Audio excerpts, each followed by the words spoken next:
7 โมงแล้ว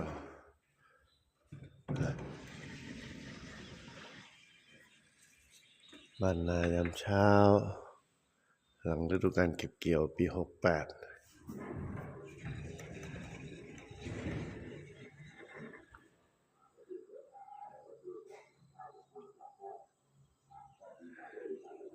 อากาศเย็นๆ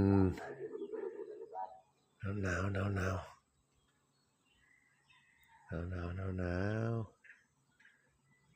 ประมาณ16-17 องศาเมื่อวานนี้ก็16 องศาใส่แล้ว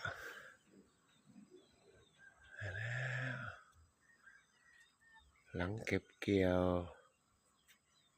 อันนี้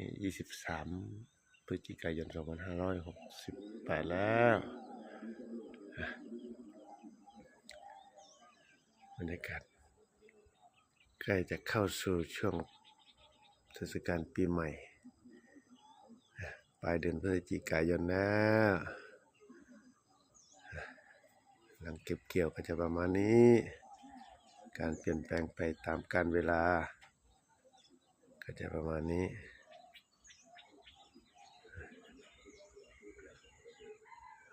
บรรยากาศหนาว